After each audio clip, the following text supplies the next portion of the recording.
Hi, this is Jack Stanley, and I wanted to talk about George M. Cohan. That's a name you don't hear too much anymore. It's a pity. Well, he was the quintessential New Yorker. He was the patron saint of the Broadway musical, and he's the creator of the modern Broadway musical. He had his start in vaudeville. He was born in 1878.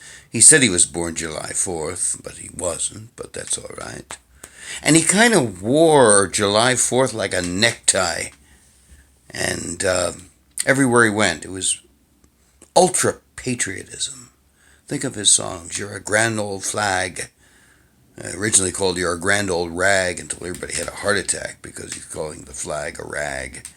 Yankee Doodle Dandy over there. Only 45 minutes to Broadway. Mary is a grand old name, and a myriad of others. And fascinating individual.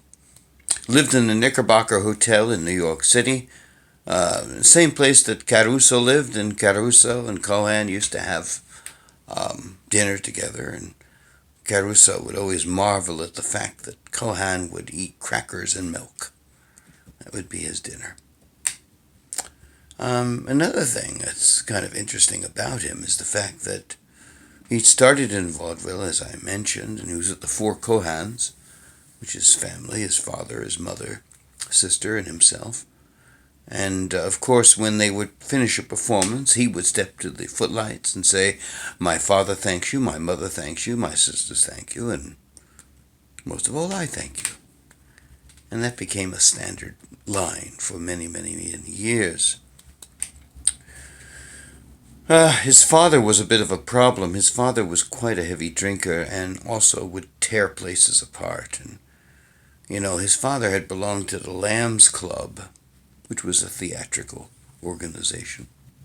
I've been to the Lambs Club a few times, but interesting. It's smaller than it once was. They used to have what they called Lamb Frolics. And George M. Cohan's father, Jerry, tore up the bar at the Lambs Club and was expelled. And try as he may to try to get his father, Jerry, into the Lambs Club again, they just were not interested. And that's one of the things that led to the formation of the Friars Club. And George M. Cohan was very instrumental in that. And it's like lots of these great old actors. John Barrymore, the great profile. He never met an alcoholic beverage he didn't like. And he was constantly sauced. Would eventually kill him. But he was at the Lambs Club too, and he tore up the bar. And eventually, after a bit of probation, he was reinstated, and someone came up to him and said, "John, how did you get kicked out of the Lambs Club?" He said, "For doing this." He tore the bar apart again. But of course, George M. Cohan eventually went on his own, brought his family along for some shows. And, a myriad of great songs came out. He did make recordings for the Victor Talking Machine Company in 1911. And in a word, I think they're pretty bad. His style of singing wasn't exactly much of singing because he wasn't a singer. He would perform in a patter, kind of like. And that worked so well with the orchestra, the scenery, the dancing. But by itself, it had very little merit on its own. And of those recordings that he made, of the 1911 ones, perhaps the one that had the longest legs was "Life's a Very Funny Proposition After All." And he would sing like this. I mean, it was "Life's a very funny proposition, you can bet. Bop, bop, bop, bop, bop, bop, bop, bop, bop, bop, bop, bop, bop. Hurried and worried until we're buried. That's the final call. Life's a very funny proposition after all. Now, that's pretty ghastly, and of course my representation of it is even worse. But the thing is that those records didn't sell well because they weren't very good, and Billy Murray had recorded most of George M. Cohan's songs. So he never made commercial recordings again. But he was behind the footlights throughout his career, and he did everything. Even portrayed Franklin D. Roosevelt in I'd Rather Be Right, which was a great show, and I remember people telling me who had seen it that it was remarkable.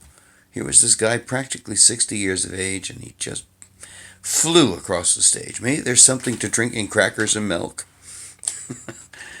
But people I talked to told me stories about him. I remember one day sitting with Celeste Holm, the actress. This was quite a few years, about 25 years ago. And we were at Jerry Hines' house. We were sitting down on the couch in his living room. And there was a bunch of us all sitting there talking, and she and I were just going on about George M. Cohan. And she mentioned to me that off stage, he was kind of like lackluster. Not much going on. But as soon as the lights came on, and he was on the stage, it was pure magic. And that's what I've heard from lots of people. There was something special that cannot be captured electronically or acoustically in the case of his recordings. There was just something there.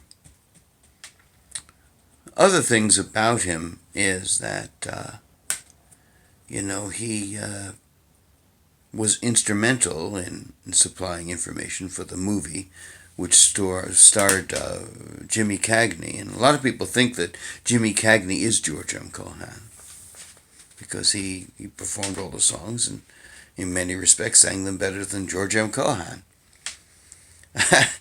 And another thing, another person I talked to that kind of filled me in a little bit more was his daughter, who I met about 40 years ago at the Englewood Actors Home. And she mentioned to me, it's kind of interesting, we're talking about the movie, and she said, that is the life Father wanted to lead. I thought that was kind of interesting. A long time ago now. I have so many more questions. Do you ever notice that when you meet people who saw so many great things of the past and then they're gone? And then all of a sudden in your mind is this flood of questions that you didn't think to ask, that you need to ask now, and it's too late. But if you get into New York, go to 46th Street and Broadway, and there's the statue of the Song and Dance Man, the creator, the patron saint of the Broadway musical, George M. Cohan. And around the base of the statue, on its pedestal, are all the major songs that he wrote.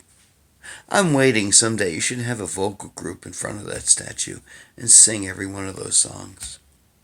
What a great thing that would be. So, the next time you see a Broadway musical, and you see the lights and the music and the magic, remember who really pushed that along. George M. Cohan, 1878 to 1942. He wasn't here long enough, but he sure made a difference in this world. Thank you.